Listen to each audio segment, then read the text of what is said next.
Hello friends, welcome to our YouTube channel study with Sadan Singh. Friends, आज की class में हम बात करेंगे बाल विकास की महत्वपूर्ण अवस्थाओं के बारे में बात करेंगे। इसमें हम डिस्कस करने वाले हैं शैशवावस्था से जुड़े हुए सभी महत्वपूर्ण प्रश्नों के बारे में बात करेंगे। ठीक है, तो यह वीडियो आप लोगों के लिए आने वाले exam UP TET, super TET हो या सी टेट हो, सभी के लिए काफ़ी इंपॉर्टेंट रहता है। तो बिना देरी किए वीडियो को स्टार्ट करते हैं और मात्र 10 मिनट के अंदर ये पूरा टॉपिक आप लोगों को यहाँ पे क्लियर कर देते हैं। फ्रेंड्स, यहाँ पे सबसे पहले हम बात करेंगे विकास की अवस्थाओं के बारे में। यहाँ पे विकास की अवस्थाओं का मतलब है यानी बालक की अवस्थाओं के बारे में बात करेंगे कि बालक का विकास किस प्रकार से और कितने चरणों में हो सकता है। तो बालक का जो विकास है वो आपका मुख्य 5 चरणों में हो सकता है, यानी 5 अवस्थाओं में बालक का विकास होता है। यहाँ पे सबसे पहला आपका यहाँ पे रहेगा गर्भावस्था, दूसरा आपका शैशवावस्था रहेगा, तीसरा आपका बाल्यावस्था रहेगा, चौथा आपका किशोरावस्था और पांचवा आपका प्रौढ़ावस्था रहता है। तो बालक का विकास जो होता है मेनली इन्हीं 5 अवस्थाओं में होता है। तो चलिए हम बारी बारी से इन सभी को डिस्कस करेंगे। आज का हमारा टॉपिक तो आपको पता ही है, हम शैशवावस्था के बारे में यहाँ पे पूरी डिटेल पढ़ने वाले हैं। तो लेकिन साथ ही में हम यहाँ पे गर्भावस्था के बारे में भी थोड़ी सी डिटेल कर लेंगे। फ्रेंड्स, इसके बाद हम बात करते हैं यहाँ पे मनोवैज्ञानिकों की बात हम करें तो उनके अनुसार जो शैक्षिक दृष्टि से बात की गई तो बाल विकास को सिर्फ और सिर्फ 3 भागों में बांटा गया है। तो यहाँ पे पहला इनका है शैशवावस्था है, दूसरा आपका बाल्यावस्था है, तीसरा आपका किशोरावस्था है। तो जो मनोवैज्ञानिकों ने है यहाँ पे आपका जो भ्रूणावस्था था यानी जो आपका गर्भावस्था था उसको उन्होंने नहीं माना है और वृद्धावस्था को भी उन्होंने नहीं माना है। तो शैशवावस्था को उन्होंने माना है। तो शैशवावस्था का आपको बता देते हैं यहाँ पे मोटा मोटा, तो ये आपका 0 से 5 या फिर कहीं कहीं पर 6 भी दिया रहता है। तो याद रखना शैशवावस्था जो आपकी होती है वो 0 से 5 या 6 रहती है। और ये तो आपका यूपी टेट वाले, सुपर टेट वाले आपका 0 से 6 वर्ष मानते हैं शैशवावस्था, आपको याद रखना होगा। अगर सी टेट की बात करें तो वो लोग 0 से 2 वर्ष भी मानते हैं। तो जो आपके दोनों आंसर सही हैं, अगर यूपी टेट आप दे रहे हैं या सी टेट दे रहे हैं तो आपको 0 से 6 लगाना है या 0 से 5 लगाना होगा, या आप अगर सी टेट दे रहे हैं तो आपको 0 से 2 लगाना होगा। बाल्यावस्था की बात करें तो बाल्यावस्था आपकी जो मानी गई है वो 6 से 12 मानी गई अकॉर्डिंग टू यूपी टेट और सुपर टेट के अकॉर्डिंग। उसके बाद यहाँ पर किशोरावस्था की बात करें तो किशोरावस्था आपकी 12 से 18 के बीच मानी गई है। तो खैर हम इनकी बात तो हम बाद में करेंगे। तो हमारा जो टॉपिक है आपका शैशवावस्था, इसके बारे में थोड़ी सी डिटेल करेंगे और थोड़ी सी हम गर्भावस्था के बारे में भी डिटेल आगे करने वाले हैं। फ्रेंड्स, यहाँ पे सबसे पहले हम यहाँ पे गर्भावस्था के बारे में छोटी सी डिटेल कर लेते हैं। तो आपको पता होना चाहिए जो बालक का विकास जो प्रारंभ होता है वो गर्भ से ही प्रारंभ हो जाता है। तो आपको पता होगा गर्भ में बालक पहले से बिल्कुल छोटा सा होता है, फिर उसके हाथ बनना चालू होते हैं, पैर बनना चालू होते हैं, आंखें बनती हैं, दिल बनता है। तो यानी गर्भावस्था में ही बालक का विकास होने लगता है। तो इसीलिए इसको सबसे पहली अवस्था यहाँ पे माना गया है। अब यहाँ पे कुछ इंपॉर्टेंट पॉइंट्स याद रखना है कि जन्म के समय जब आपका जन्म होता है यानी बालक का जो जन्म होता है उसमें जो हड्डियों की संख्या होती है जन्म के समय वो लगभग आपकी 270 होती है। ये आपको काफ़ी इंपॉर्टेंट पॉइंट है, पूछा जा सकता है एग्जाम में।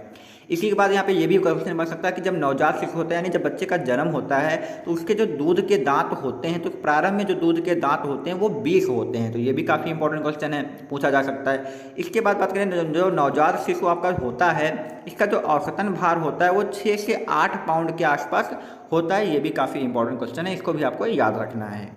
तो चलिए फ्रेंड्स, यहाँ पे अब हम बात करते हैं अपने शैशवावस्था की, जिसके बारे में हमने आपको बताया था कि इसी के बारे में हम यहाँ पे पढ़ने वाले हैं। तो इसकी अवधि की बात करें तो इसकी अवधि हमने आपको पहले ही समझा रखा था कि जन्म से 5 या फिर 6 वर्ष यानी 0 से 5 या 0 से 6 भी कह सकते हैं। और सीटेट के अकॉर्डिंग हमने आपको बताया था कि 0 से आपका 2 भी हो जाएगा। ठीक है, तो ये आपको याद रखना है कि कैसे क्वेश्चन पूछा जा रहा है, उसी के अकॉर्डिंग आपको आंसर लगाना होगा।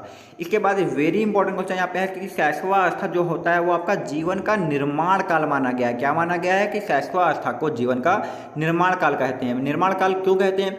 क्योंकि जो बालक का जो विकास होता है वो छोटे से ही डिसाइड होता है, यानी बालक को आप जो बनाना चाहते हैं उसका जो विकास होता है, जो भी आप जैसा बनाना चाहेंगे तो उसे आप छोटे से यानी 0 से 6 वर्ष की उम्र के बीच में आप उसको जैसे शिक्षा देंगे वो इसी के अकॉर्डिंग आगे बढ़ता जाएगा। तो इसीलिए इसे निर्माण काल भी कहा जाता है। इसके बाद हम बात करते हैं न्यूमैन आपके एक मनोवैज्ञानिक हैं। इनके अनुसार यहाँ पे 5 वर्ष तक का जो अवस्था होती है शरीर तथा मस्तिष्क के लिए ग्रहणशील अवस्था होती है। इसका मतलब यही है कि न्यूमैन ने कहा था कि जो बच्चे 5 साल के होते हैं उनका जो शरीर होता है और जो मस्तिष्क होता है वो ग्रहणशील होता है, यानी उनको जो भी आप सिखाएंगे वो ग्रहण कर लेंगे, जो भी आप बताएंगे वो फटाफट सीखने में माहिर रहते हैं, यानी अच्छे से सीख सकते हैं। इसीलिए इसे निर्माण काल कहा गया। तो काफ़ी इंपॉर्टेंट फैक्ट्स यहाँ पे आपको डिस्कस कर चुके हैं, तो इनको याद रखना है।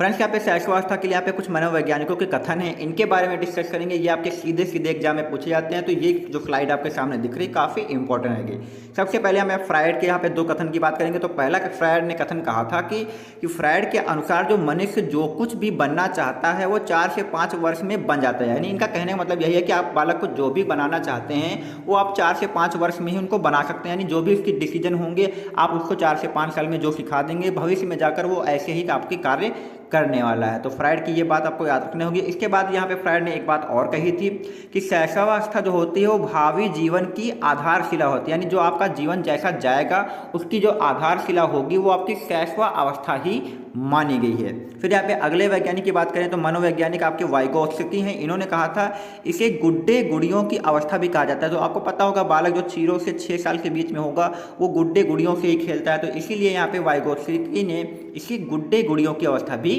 माना हुआ है। नेक्स्ट बात करते हैं दोस्तों, यहाँ पे एक और हम यहाँ पे मनोवैज्ञानिक की बात कर लें। वाटसन ने क्या कहा है, तो वाटसन ने कहा कि जो शैशवावस्था होती है जीवन के तीव्र विकास की अवस्था होती है। यानी जो जीवन का जो विकास होता है वो तीव्र गति से आपका कब होता है, आपका शैशवावस्था में जीवन का जो विकास होता है वो काफ़ी तीव्र गति से होता है, ऐसा आपके वाटसन साहब ने कहा था। ये आपको यहाँ पे अच्छे से याद रखना है दोस्तों। इसके बाद हम बात करेंगे यहाँ पे शैशवावस्था की विशेषताओं की बात करेंगे। यानी ऐसी कैसी कौन कौन सी क्वालिटी हैं जो शैशवावस्था में बच्चों में देखी जाती है, यानी बालकों में देखी जाती है।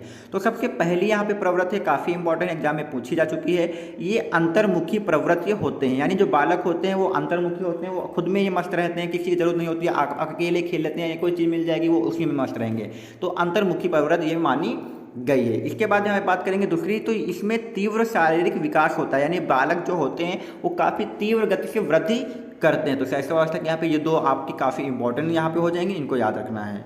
हम नेक्स्ट डिस्कस करेंगे तो यहाँ बात करेंगे शैशवावस्था की विशेषताओं में। तो सबसे यहाँ पे इंपॉर्टेंट रहेगी कि ये अनुकरण अधिगम की प्रवृत्ति रखते हैं। यानी अनुकरण का मतलब होता है कि 6 साल के यानी 0 से 6 साल के जो बच्चे होते हैं वो आपके नकल करने में काफ़ी माहिर होते हैं। यानी जो बड़े होते हैं उनकी नकल करना काफ़ी पसंद करते हैं। यानी जैसे कोई भी बड़ा कोई कार्य कर रहा है तो उसको देखकर वो भी कार्य करने की कोशिश करते हैं, ये कहने का मतलब है। और दूसरी बात कि यहाँ पे खिलौनों के प्रति यहाँ पे काफ़ी रुचि होती है।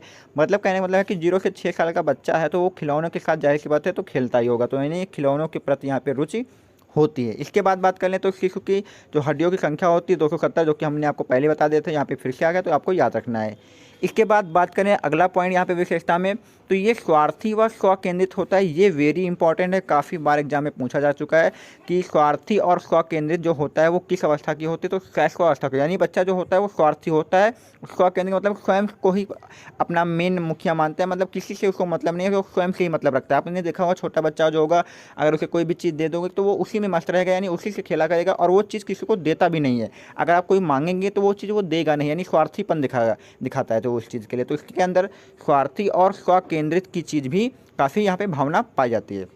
इसके बाद बात करें तो शैशवावस्था में जो बच्चे होते हैं उनकी जो हृदय की धड़कन होती है वो 140 बार प्रति मिनट के लिए यहाँ पे धड़कती है। तो ये भी काफ़ी इंपॉर्टेंट क्वेश्चन बन सकता है। यहाँ पे सबसे आपका इंपॉर्टेंट है स्वार्थी व स्वयं केंद्रित की जो अवस्था मानी गई शैशवावस्था को माना गया। ये आपको यहाँ पे स्टार बना के इसको याद कर लेना है। नेक्स्ट बात करते हैं यहाँ पे दोस्तों, यहाँ पे कुछ पॉइंट्स और हैं। यहाँ पे सबसे तेज शारीरिक विकास आपका जो होता है शैशवावस्था में होता है, जो कि हमने आपको पहले भी बता दिया था। यहाँ पे फिर से डिस्कस कर लेते हैं। इसके बाद बात करें तो शैशवावस्था में 4 संवेग होते हैं। संवेग का मतलब जो बालक होते हैं वो अपने 4 प्रकार से आपको अपने जो हाव भाव होते हैं उनको व्यक्त करते हैं। यानी पहला क्या होता है, भय होता है। अगर मम्मी आ जाती है तो बच्चे को अगर डांट देती है तो उसके अंदर भय आ जाता है। उसके बाद अगर उसकी कोई चीज़ यानी कोई भी खिलौना अगर आप छीन लेते हैं तो वो आपका क्रोधित हो जाता है बच्चा। तीसरा होता है अगर आप उसको टॉफ़ी दे दें या कुछ दे दें तो वो आपका प्रेम से यानी उसके आपसे प्रेम रखेगा। आप रोज़ टॉफ़ी खिलाएंगे तो वो आपके पास आना पसंद करेगा। चौथा, उसको पीड़ा जल्दी हो जाती है, यानी कुछ भी अगर आपको प्रॉब्लम होगी या गिर जाएगा तो उसको चोट लग जाती है तो वो पीड़ा जल्दी यहाँ पे महसूस करता है। तो यहाँ पे शैशवावस्था के यहाँ पे 4 संवेग हैं तो पूछे जा सकते हैं। वेरी इंपॉर्टेंट क्वेश्चन यहाँ से बन सकता है। लास्ट यहाँ पे बात करते हैं शैशवावस्था जो होती है उसमें दोहराने की प्रवृत्ति होती है। दोहराने का मतलब होता है अनुकरण, यानी जो कि हमने आपको पहले ही डिस्कस किया था। इसका मतलब यही है कि अनुकरण की प्रवृत्ति होती है, यानी नकल की प्रवृत्ति यहाँ पर होती है। तो दोस्तों इसी के साथ हमने यहाँ पे शैशवावस्था से जुड़े हुए सभी क्वेश्चंस को यहाँ पे डिस्कस कर लिया है। तो उम्मीद करता हूँ आपको ये वीडियो पसंद भी आएगा।